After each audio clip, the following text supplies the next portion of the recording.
Stove on பண்ணி கடாய் வச்சுருக்கேன்.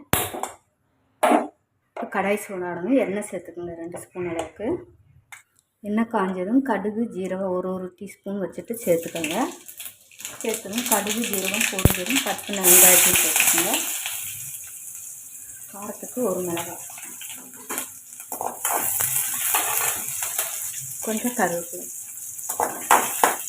இது கூட ஒரு தக்காளி கட் பண்ணி வச்சுருக்கேன், அதையும் சேர்த்துக்கோங்க. பூசக்கல் உப்பு போட்டு வதக்கி வச்சுக்கோங்க. தக்காளி வதங்கிறதுக்காகத்தான்.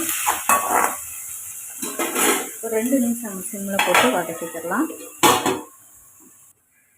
தக்காளி நல்லா வதக்கி எடுத்தாச்சு. இப்போ நான் புடலங்காய் ஒரு 150 கிராமில் கட் பண்ணி எடுத்துருக்கேன், கழுவிட்டு அதையும் சேர்த்துக்கோங்க. புடலங்காய்க்கு தேவையான அளவு உப்பு, 1/4 டீஸ்பூன் மஞ்சள் தூள் சேர்த்துட்டு இப்போ நம்ம வதக்கிட்டு எடுத்துக்கலாம். ஒரு 2 நிமிஷம் நல்லா வதக்கிட்டு எடுத்துக்கோங்க. சிம்மில் போட்டு மூடி போட்டு வதக்கிக்கலாம்.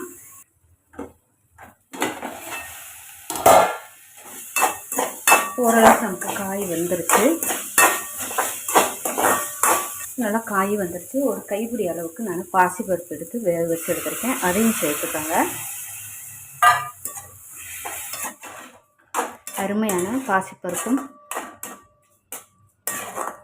புடலங்காயும் போட்டு நம்ம இன்றைக்கி கூட்டு வச்சுருக்கோங்க. இது ரொம்ப சிம்பிளான ரெசிபி தாங்க. டக்குன்னு உங்களுக்கு ஒரு லன்ச் ரெடி பண்ணணும்னு நீங்கள் விருப்பப்பட்டால் இந்த மாதிரி சிம்பிளாக ஒரு பருப்பு வேக வச்சுட்டு புடலங்காய் கொஞ்சம் இருந்தாலும் போதும். நமக்கு அதிகமாக காய் இல்லை, புடலங்காய் மட்டும் கம்மியாக இருக்குன்னா நீங்கள் இந்த மாதிரி ஒரு பருப்பு கூட்டு வைக்கும்போது உங்களுக்கு கொஞ்சம் கணிசமாக கிடைக்குங்க.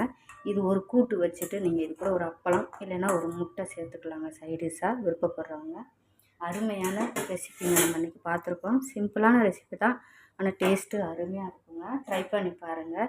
நிறைய வீடியோ போட்டிருக்கேன், போய் பாருங்கள். ரொம்பவே உங்களுக்கு யூஸ்ஃபுல்லாக இருக்குங்க. எல்லா வீடியோவுமே உள்ளே போய் பாருங்கள், செக் பண்ணி. நிறைய பேர் வீடியோ பார்த்துட்டு அப்படியே விட்டுறீங்க. நிறைய பேர் சப்ஸ்கிரைப் பண்ணாமே பார்க்குறீங்க.